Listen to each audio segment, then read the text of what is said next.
Radio 2M. Faites entrer l'invité. Avec Fathia Laouni. Bonjour, heureuse de vous retrouver pour ce nouveau numéro. Aujourd'hui, dans Faites entrer l'invité, nous allons parler de climat, d'écologie, de protection de l'environnement et d'énergie renouvelable. Le monde est aujourd'hui face à des perturbations majeures. Tous les grands experts sur le climat sont unanimes. Nous devons changer nos habitudes et au plus vite avant, si j'ose l'expression, que le ciel ne nous tombe sur la tête. Et aujourd'hui, plutôt que de parler de ce qui ne va pas, nous allons aborder ce qui va bien. Mettre en avant ceux qui ont pris conscience de l'urgence climatique, ceux qui se mobilisent, ceux qui sont passés à l'action.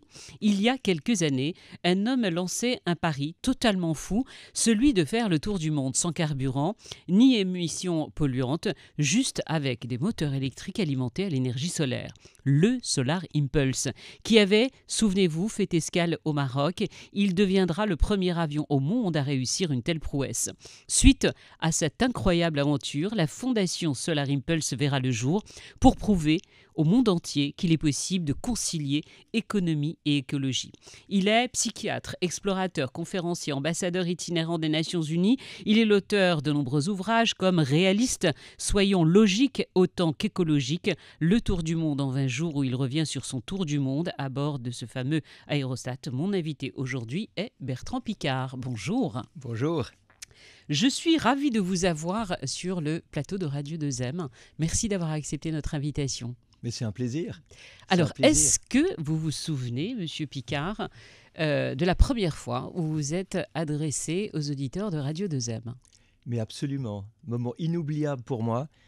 J'arrivais depuis l'Europe avec Solar Impulse 1, le premier prototype, passé le détroit de Gibraltar, première fois qu'un avion solaire passait d'un continent à un autre, pour atterrir à Rabat, avec un accueil incroyable.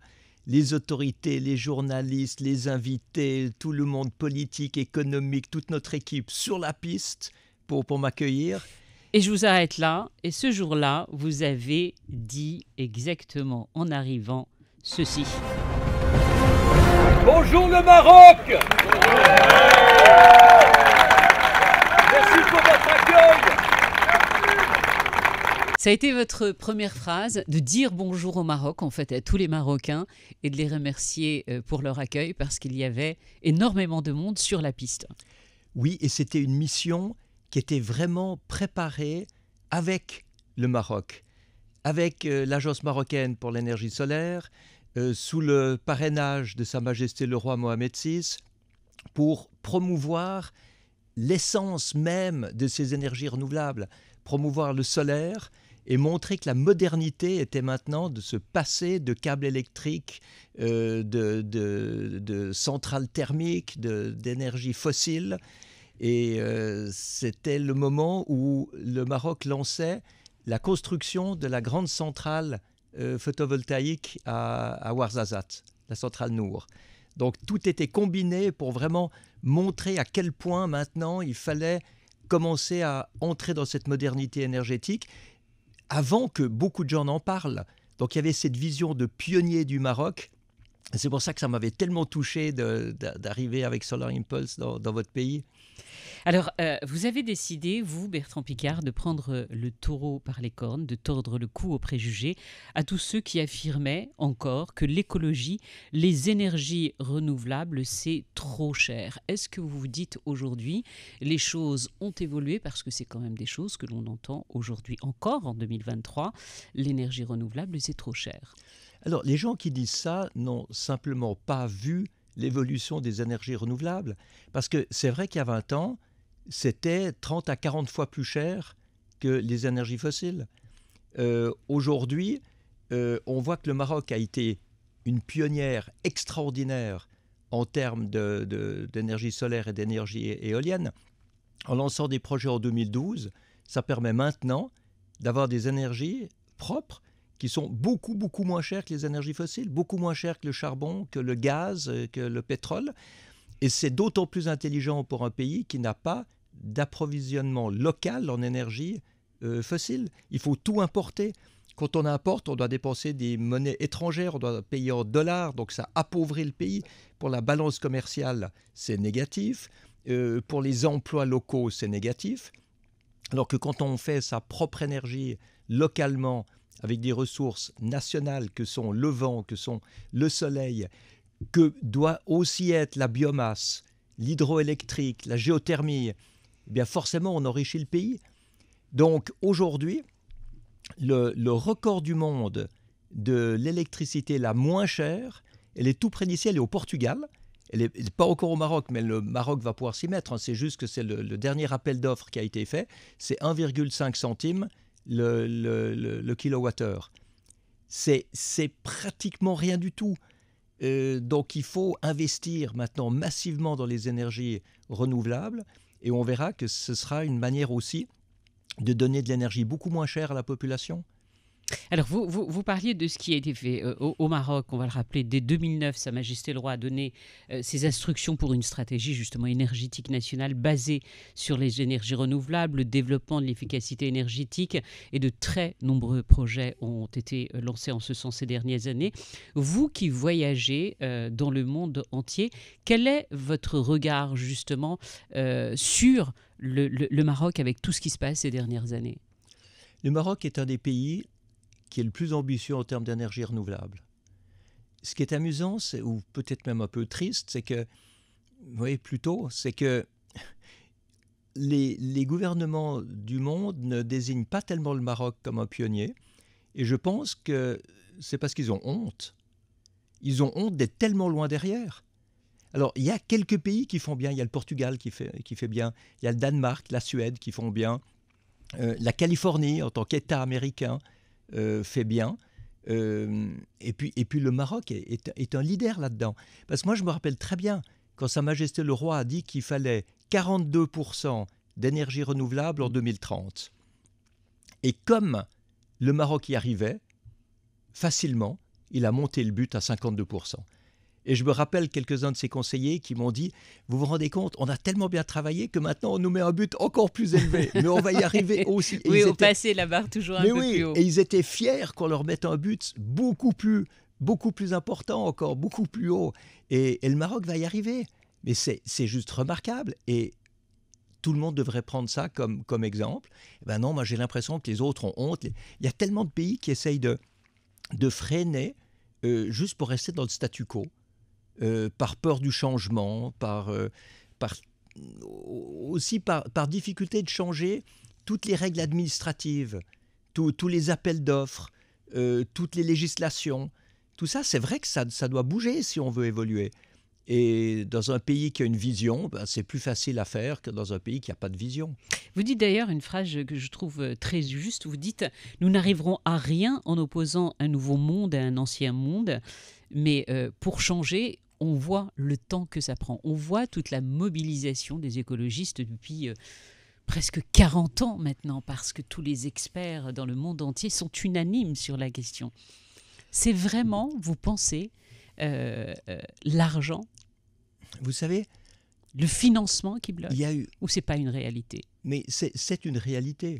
Parce qu'il y a 20 ans, quand les énergies renouvelables étaient beaucoup plus chères, quand il n'y avait pas de technologie propre qui permettait d'être efficient, quand on ne savait pas quoi faire des déchets, etc., bien, qu'est-ce qu'on avait comme possibilité? On avait la possibilité d'avoir un narratif qui faisait peur sur l'écologie. On était obligé d'admettre que l'écologie, c'était cher, c'était rébarbatif, c'était clivant, ça nécessitait de diminuer le développement économique, d'avoir moins de confort, moins de mobilité, etc. Et les gens ne voulaient pas ça. Ce n'était pas que le côté financier, c'était le côté sacrificiel qu'ils ne voulaient pas. Aujourd'hui, les gens croient qu'on est toujours dans cette situation-là alors qu'on ne l'est plus. Le narratif peut avoir évolué de manière vraiment spectaculaire. Aujourd'hui, l'écologie, la protection de l'environnement, ça peut être rentable, ça peut être créateur d'emplois, ça peut être enthousiasmant, ça peut être fédérateur, mais c'est sûr qu'il faut sortir des idéologies clivantes. Et on voit qu'il y a encore beaucoup de gens qui opposent les énergies renouvelables, l'efficience énergétique, l'économie circulaire, qui, elle, est totalement rentable, où toutes ces notions sont des dynamisants pour l'économie, et ils l'opposent à une décroissance, au fait qu'on doit diminuer nos activités, etc. Et il y a toujours ce fossé. Alors moi, ce que j'essaie de faire, c'est justement de montrer qu'on peut sortir de l'idéologie. et de toutes les idéologies, et qu'on peut en même temps protéger l'environnement, produire de l'énergie moins chère pour les gens les plus défavorisés, donc il y a le côté social et solidarité. On peut en même temps créer de l'emploi et développer l'économie, et on peut en même temps assurer l'indépendance énergétique du pays. Et ça, à peu près partout maintenant. Mais puisque c'est possible, il faut le faire. Alors moi, je respecte énormément le Maroc qui montre l'exemple, et je ne comprends pas pourquoi il n'y a pas davantage de pays qui suivent ça. Alors, durant la COP22 à Marrakech, Bertrand Piccard, c'était en 2016, vous avez annoncé devant des décideurs politiques qu'il était possible de gagner de l'argent en protégeant l'environnement. J'aimerais bien que vous reveniez et que vous nous rappeliez devant toute cette pléiade de personnes, vous leur avez dit quoi exactement pour les convaincre? Quels mots vous avez utilisés? C'était un moment qui était incroyable parce que je venais de créer l'Alliance mondiale pour les solutions efficientes. Et je présentais ça à un parterre de ministres, du monde politique, de journalistes. Il y avait quelques personnes de mon équipe. Il y avait des investisseurs qui étaient Il y avait présents, des investisseurs. hein. Et j'avais l'impression que ça n'intéressait personne. Oui. Annoncer finalement une alliance mondiale de plus, les gens ils se sont dit mais de quoi ils nous et parlent? Je voyais mais les gens ils regardaient leur téléphone. Enfin je me suis dit c'est l'échec total. Et je me suis dit il faut les réveiller. Et je me suis dit qu'est-ce que je peux faire pour les réveiller? Et je me suis dit je vais prendre un engagement. Et je leur ai dit maintenant en conclusion je vous promets et je prends cet engagement formel d'arriver à trouver plus de 1000 solutions techniques qui sont économiquement rentables pour protéger l'environnement. Et là, tonnerre d'applaudissements. Alors ils se sont tous réveillés, ils se sont dit mais s'il y a vraiment autant de solutions, ça change la donne. Alors en descendant de l'estrade, tous les journalistes sont arrivés, puis après il y a les gars de mon équipe qui sont venus, qui m'ont dit mais attends, tu pensais à ça depuis combien de temps parce que tu ne nous avais jamais dit. On a un nouveau but mais on ne le savait pas.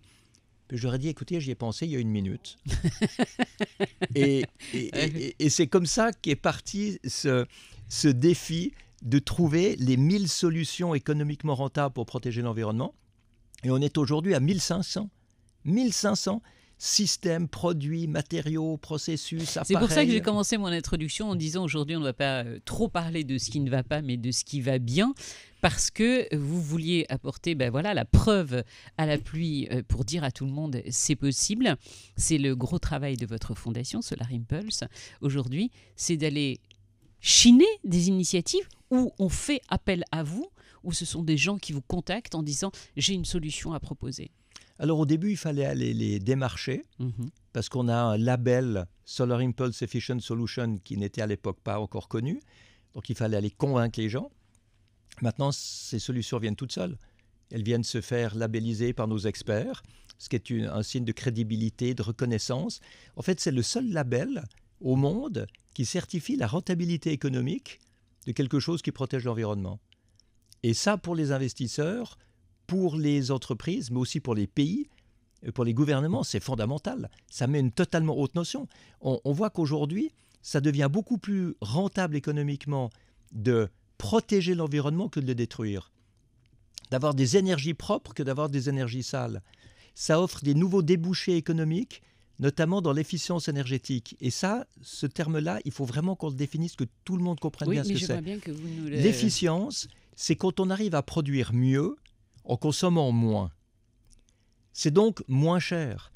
Quand vous mettez une pompe à chaleur dans un immeuble bien isolé, pour refroidir ou pour réchauffer l'immeuble, eh bien, vous êtes à peu près à 80% de moins de consommation d'énergie qu'avec un radiateur électrique ou un climatisateur électrique, qu'un air conditionné normal.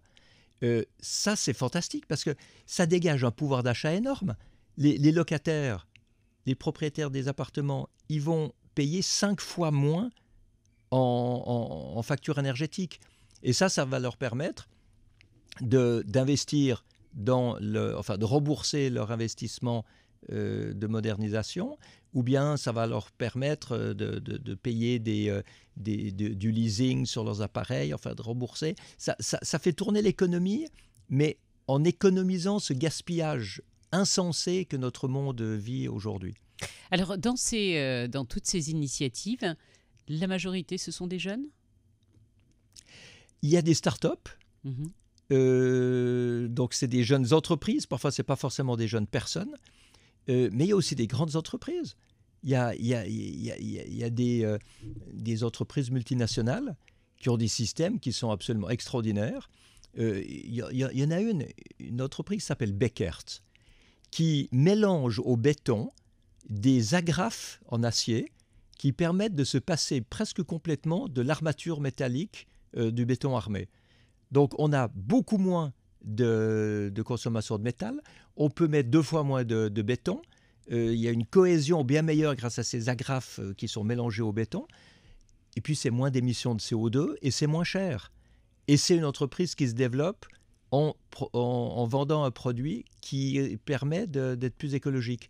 Donc, on voit que c'est des opportunités industrielles également qui sont extraordinaires.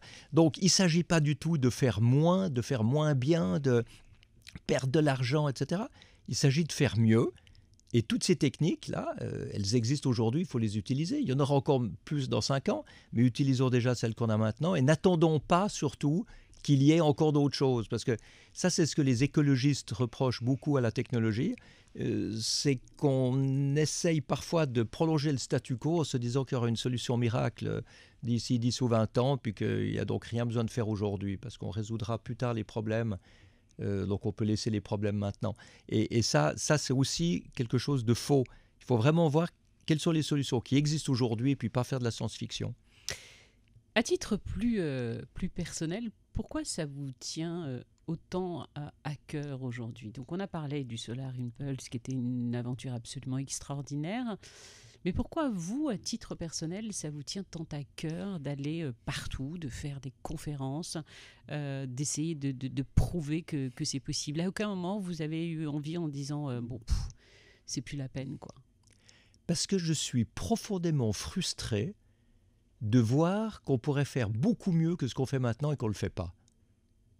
Et moi, je crois que c'est la frustration qui m'anime. Je me dis, il y a des centaines et des centaines de solutions. Elles ne sont pas utilisées, elles ne sont pas connues. On pourrait mettre des énergies renouvelables pour une immense quantité de nos besoins. Et puis le reste, c'est de l'énergie qu'on peut économiser au lieu de la gaspiller. Pourquoi on ne le fait pas? Mais oui, pourquoi on ne le fait pas? Pourquoi est-ce qu'on n'utilise pas tous les déchets non recyclables pour faire des pierres de construction et du gravier, puisqu'il y a une solution qui permet de le faire? Pourquoi tout le monde n'utilise pas quelque chose comme Pyrowatt? Pyrowatt, c'est une solution marocaine. On prend les déchets organiques et on les transforme en gaz. Et ce gaz peut être utilisé pour cuisiner ou pour l'industrie, etc. Et c'est une manière de donner une valorisation aux déchets. Moi, quand je vois les déchets, parce qu'il y a quand même beaucoup de déchets qui sont mis n'importe où dans la nature au Maroc. Et ça, c'est dommage. Et quand j'en parlais avec le gouvernement, on me disait, mais essayez de faire passer ce message. Ce n'est pas que les énergies renouvelables, c'est aussi la pollution contre laquelle il faut lutter. Et tous les déchets, c'est une ressource qui vaut cher. C'est idiot de jeter les déchets par terre alors qu'on peut les transformer en gaz, qu'on peut les transformer en plastique recyclé, qu'on peut les transformer en matériaux de construction.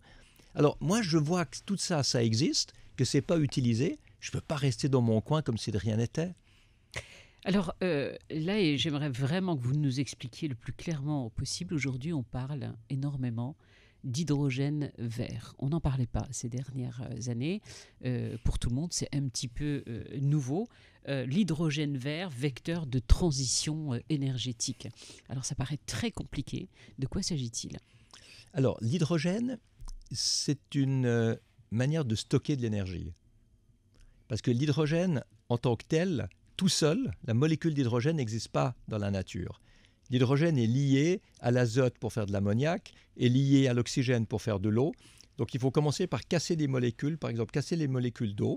On passe de l'électricité dans de l'eau et ça sort de l'oxygène et de l'hydrogène. On recueille cet hydrogène et avec ça on peut faire ce qu'on veut. Notamment le passer dans des piles à combustible pour redonner de l'électricité pour des moteurs, etc. Mais il faut de l'électricité au départ. Et cette électricité, elle doit être verte. Ça doit être de l'électricité propre. Si c'est de l'électricité qui est faite avec une usine au charbon, ça n'a aucun intérêt. Donc, on prend du solaire, on prend de l'éolien, qui sont intermittents. Il n'y a pas tout le temps du vent, il n'y a pas tout le temps du soleil. Donc, quand il y en a beaucoup, on produit de l'hydrogène. Et puis, cet hydrogène, c'est en fait un stockage d'énergie propre qu'on va pouvoir utiliser à d'autres niveaux. Alors, certains veulent le mettre dans les voitures. Je pense que la meilleure efficience, ce n'est pas forcément dans des véhicules légers, c'est dans des véhicules lourds. Des véhicules lourds, ils doivent prendre trop de batteries. Et les batteries, ça consomme des matériaux rares, etc. Donc, il vaut mieux garder les batteries pour les véhicules légers, les piles à combustible avec hydrogène dans les véhicules lourds, camions, bateaux, avions, et puis, bien sûr, pour fabriquer des engrais, et puis dans la métallurgie. On a besoin d'hydrogène là-dedans. Donc, c'est très, très important de développer une industrie d'hydrogène. Pour la culture également ? L'agriculture ? Alors pour l'agriculture, oui, parce qu'on utilise l'hydrogène pour le mélanger à de l'azote, pour faire de l'ammoniac et pour faire des engrais. Et toute l'industrie des engrais a besoin d'hydrogène.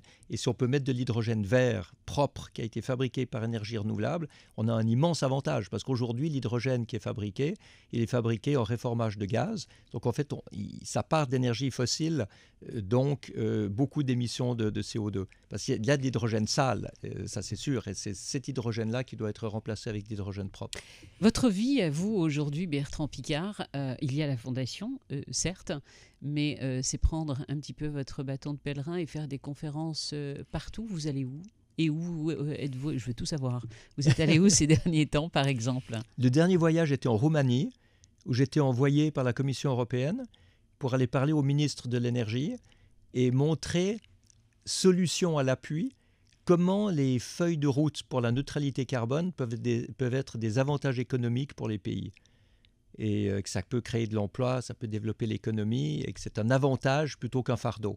Parce que maintenant, il faut bien voir que beaucoup de pays considèrent que c'est un fardeau, la décarbonation. Alors moi, ce que j'essaie de montrer, c'est que si on vise la modernisation du pays, l'efficience énergétique, les nouveaux processus industriels qui gaspillent moins, qui permettent d'entrer dans l'économie circulaire, eh bien le pays s'enrichit, ce qui est bon pour tout le monde. Ça permet aussi de résoudre des inégalités sociales, d'avoir plus d'argent pour l'éducation, pour la santé, la solidarité, la redistribution, etc. Et la décarbonation va être une conséquence logique de ce travail. Et j'essaie en fait d'inverser les choses. Plutôt que mettre la décarbonation comme un but qui devient un fardeau et qui inquiète tout le monde, on met la décarbonation comme un résultat positif d'un processus qu'on a réussi dans la modernisation et dans l'efficience. Ils vous ont cru ? On a des excellentes relations.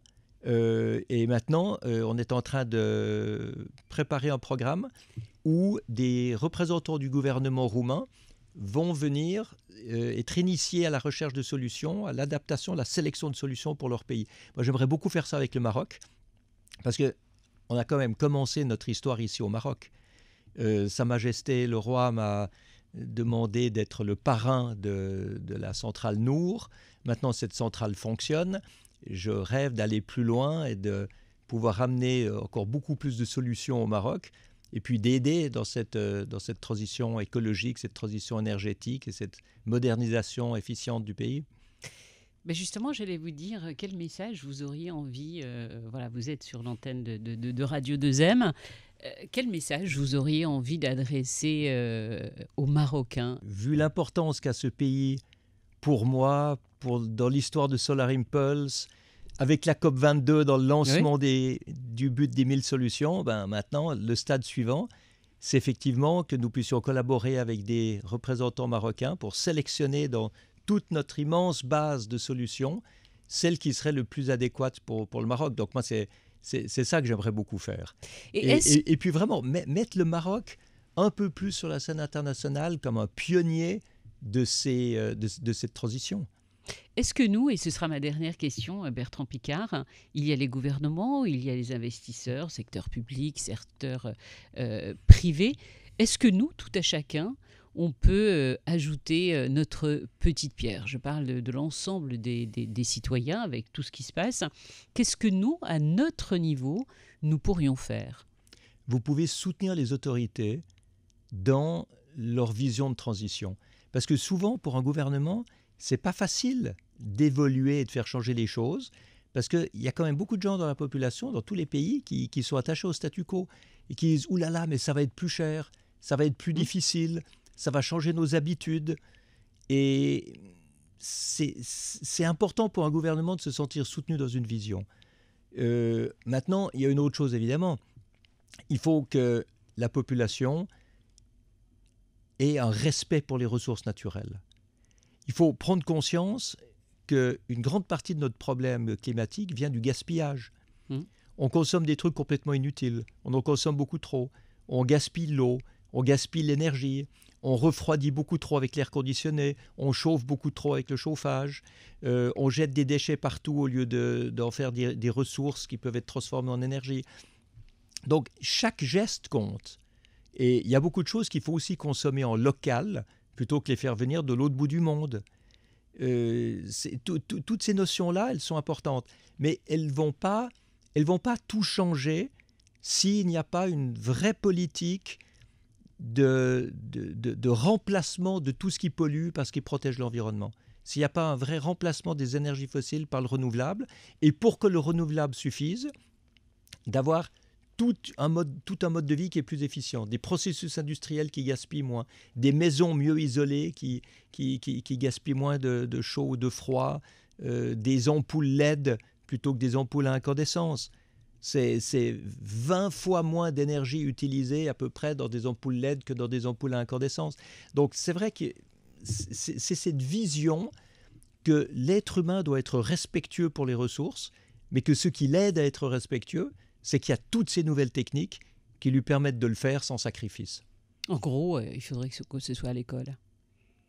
Il faut enseigner ça à l'école. Ben oui. Oui, mais parce que quand est-ce que pour changer les mentalités, élèves c'est là que ça d'aujourd'hui... commence. Oui, mais quand est-ce que les élèves d'aujourd'hui auront le pouvoir? Dans 20, 30 ou 40 ans. Et on n'a pas le temps d'attendre. Ça Donc moi, je préfère... Ça influence beaucoup les parents, les enfants. Oui, ça c'est vrai. Dans les gestes quotidiens. C'est vrai, mais moi j'essaye d'éduquer les adultes et d'éduquer ceux qui sont en place dans des gouvernements, dans des entreprises, parce qu'ils peuvent prendre des décisions très rapidement. Ils n'ont pas besoin d'attendre d'avoir le pouvoir, c'est eux qui l'ont. Merci beaucoup, Bertrand Piccard. Mais avec plaisir. Et bon séjour au Maroc. Merci beaucoup. Merci.